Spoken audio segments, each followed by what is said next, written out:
In the early summer of 2020, right in the middle of lockdown, me and my girlfriend, now wife, decided to pack up and leave New York City. I won't bore you with all the logistical, political, and financial reasons, but since she has family down in Texarkana, we figured that was a good place to stay as any.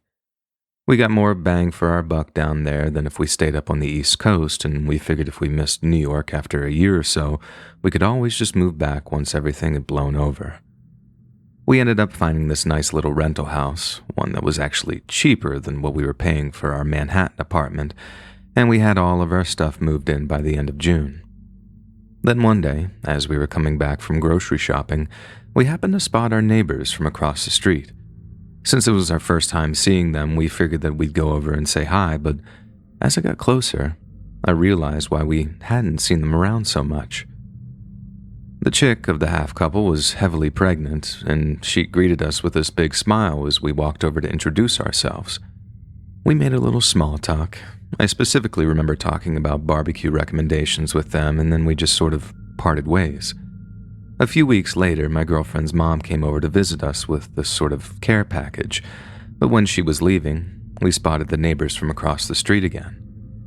They just pulled into their driveway, and the guy was helping his heavily pregnant wife out of their car, so we just said hey as we were walking my girl's mom to her car. Before she got into her car and drove off, we made plans to meet up for some dinner sometime. But while we were talking, my future mother-in-law kept shooting glances over at the pregnant couple. Call it your typical male ignorance, but I really didn't think anything of it at the time. Only later, my girl mentions how her mom had said something kind of weird. She did it in that sort of, I want to talk about it, but I don't feel comfortable initiating kind of way. And we'd been dating that long that I knew that it was my job to sort of poke and prod until the whole story came out. I was kind of worried that it was something personal, so what came next was weirdly relieving. But I mean heavy emphasis on weird because, well, you'll see. My girl and her mom had been texting back and forth after she arrived back home in Paris. Texas, not French. When almost out of the blue, she'd said something to the effect of, "Your neighbor is faking her pregnancy." Right away, I'm thinking, how in the world could she possibly tell just from looking at her? But at the time, my future mother-in-law isn't crazy. In fact, she's incredibly level-headed and just about the best mother-in-law a guy could ask for. It's not like she'd just throw out an accusation like that out there without a good reason. And then there was the fact that my mother-in-law is a mother of 5, with my girl being the youngest, so it made sense that a woman who'd spent half a decade making babies would know a thing or two about the whole process. But if that was the case, how could she have possibly been hiding it from her husband? Well, according to my mother-in-law, either the husband was as dumb as a rock, or he knew his wife was faking it. But still, the question remained, why would she fake a pregnancy like that? It's not like we could just walk across the street and ask her. And between us, me and my girl were still in 2 separate perspectives about the whole thing. Then besides all that, we'd have our answers in a matter of months, maybe weeks, because she looked ready to pop at any moment. We don't forget about the whole thing, and saying hey to them was definitely a little more awkward, but we were mostly occupied with settling into our new place, so the whole fake pregnancy thing was sort of drifting into the back of our minds.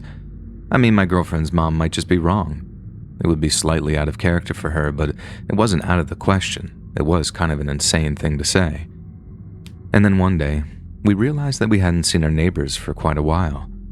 We figured that if she really was pregnant, that we'd see all kinds of activity around the house at the time of the birth.